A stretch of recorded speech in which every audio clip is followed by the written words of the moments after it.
les deux stagiaires au salon. Et en fait, on va vous présenter les trois mousquetaires. Si j'ai choisi ce projet, c'est parce que Jennifer, juste là, m'a demandé quel était mon bouquin préféré. Donc, c'est vrai, j'en ai pas eu beaucoup. J'ai pu répondre que c'était les trois mousquetaires. Voilà, je peux peut-être te poser quelques questions. Donc la première,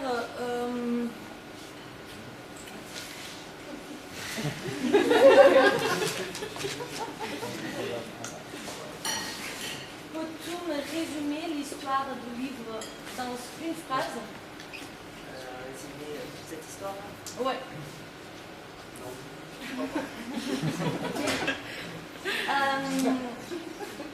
J'ai entendu dire que ton personnage favori est Portus.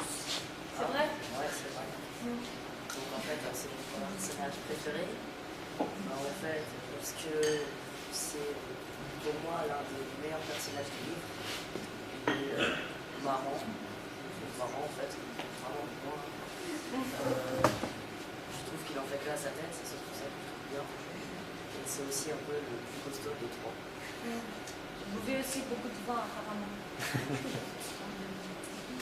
Et qu'est-ce que ça veut dire un tous pour un? Pour moi? Ouais. C'est la devise des trois mousquetaires. Donc alors, en fait, pour moi, ça veut dire que ensemble, ils réussissent à se réunir pour former qu'une puissance. Ok. Bon, j'ai fini mes questions. Moi aussi, j'ai des questions à poser. À moi? Ouais. Donc alors, ça serait la question que tu m'avais posée, mais j'avais pas pu répondre. Résumer le livre dans une phrase. Bon, c'est l'histoire d'un jeune mec qui vient à Paris pour réussir.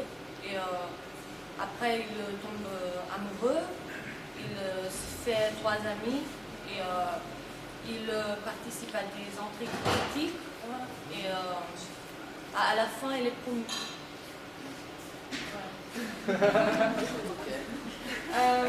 Et maintenant, on va vous lire juste un petit extrait du livre. Ok? Peut-être on peut s'asseoir. Ouais.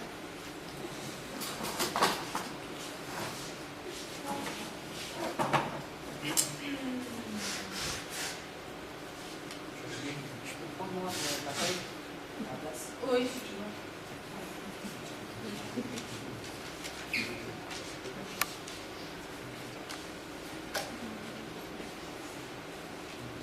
D'Artagnan furieux avait traversé l'antichambre en 3 ronds et s'est lancé sur l'escalier, dont il pouvait descendre à des degrés catastrophes. Lorsque, emporté par sa course, il alla donner tête baissée dans un mousquetaire qui sortait de chez lui par une porte de dégagement. Et, leur front à l'épaule, il poussait un cri tout en hurlement. Excuse-moi, dit D'Artagnan, essayant de reprendre sa course. Excuse-moi, mais je suis pressé. À peine avait-il descendu le premier escalier qu'un poignet de fer le saisit par son écharpe et l'arrêta. Vous êtes pressé, s'écria le mousquetaire, pas comme un seul. Test. Ça marche. Je sais pas. Ça Ouais, ça marche. Donc, sous ce prétexte, vous me heurtez et vous dites « Excusez-moi ». Et vous croyez que cela suffit? Pas tout à fait, mon jeune homme. Croyez-vous, parce que vous avez entendu Monsieur de Tréville nous parler un peu cavalièrement aujourd'hui, que l'on peut nous traiter comme il nous parle? Détrompez-vous, compagnon. Vous n'êtes pas Monsieur de Tréville, vous. Ma foi, réplique D'Artagnan, qui reconnut Athos, lequel, après le pansement opéré par le docteur, regagnait son appartement. Ma foi, je ne le fais pas exprès.